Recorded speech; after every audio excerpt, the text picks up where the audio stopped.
Hi all. இப்போ என்ன content பார்க்க போகிறோம் அப்படின்னா பாளையக்காரர்களின் புரட்சி. அதில் பூலித்தேவர் பற்றி பார்க்கலாம். பூலித்தேவர் மேற்கு பாளையத்தை ஆட்சி செஞ்சுட்டு இருந்தவர். பாளையங்களை ரெண்டாக பிரிச்சிருப்பாங்க, மேற்கு பாளையம் கிழக்கு பாளையம். இதில் மேற்கு பாளையத்தை நெற்கட்டும் செவ்வல்ங்கிற பகுதியை தலைமையாக வச்சு ஆட்சி செஞ்சவர் தான் பூலித்தேவர். இவர் ஆட்சி செய்த பிற பகுதிகள் பார்த்தோம்னா ஊத்துமலை, தலைவன்கோட்டை, நடுவக்குறிச்சி, சிங்கம்பட்டி, அப்புறம் சேத்தூர். ஓகேங்களா. பூலித்தேவரோட இயற்பெயர் என்னன்னு பார்த்தோம்னா காத்தப்ப பூலித்தேவர்.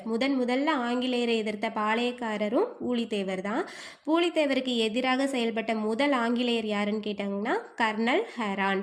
பூலித்தேவர் களக்காடு போரில் ஹைதர் அலிகிட்ட உதவி கேட்டு கோரிக்கை வச்சிருப்பாங்க. ஆனால் மராத்திய போர் நடந்துட்டு இருந்ததுனால ஹைதர் அலியோ அந்த கோரிக்கையை மறுத்திருப்பாங்க. களக்காடுங்கிற இடத்துல போர் நடந்திருக்கும். யாருக்கும் இடையிலனா மாபுஸ்கான் அப்புறம் பூலித்தேவருக்கு இடையில. மாபுஸ்கான் கூட இருந்த ஆங்கிலேயர் யாருன்னு பார்த்தோம்னா கர்னல் ஹெரான். இந்த களக்காடுங்கிற இடத்துல நடந்த போருக்கு பேர் தான் களக்காடு போர். 1755 நடந்திருக்கும். இதில் பூலித்தேவருக்கு திருவிதாங்கூர் அரசர் உதவி பண்ணியிருப்பாங்க.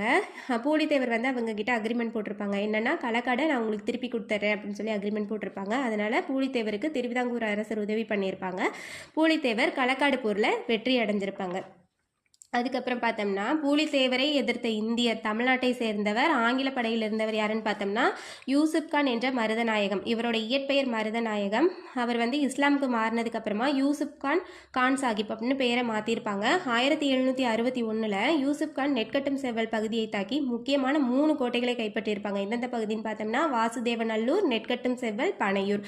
இதில் ஈஸ்ட் இந்தியன் கம்பெனிக்கு தெரியாமல் பாளையக்காரர்களோட பேச்சுவார்த்தை நடத்தியிருக்காங்கன்னு சொல்லிட்டு யூசுப் கான் மீது குற்றச்சாட்டு போட்டு அவங்கள தூக்கிலிட்டிருப்பாங்க. எப்பன்னு பார்த்தோம்னா 1764. இதனால மறுபடியும் நெற்கட்டும் செவ்வல் பகுதி பூலித்தேவருக்கே கிடைக்குது. அதுக்கப்புறம் மறுபடியும் 1767 கேப்டன் கேம்பல் அப்படிங்கிற ஆங்கில தளபதி என்ன பண்ணியிருப்பாங்க, நெற்கட்டும் செவ்வல் கோட்டையை முற்றுகையிட்டிருப்பாங்க. நாடிழந்த நிலையில பூலித்தேவர் காலமாயிருப்பாங்க. இவரை பத்தி வேற எந்த தகவலும் கிடைக்கல.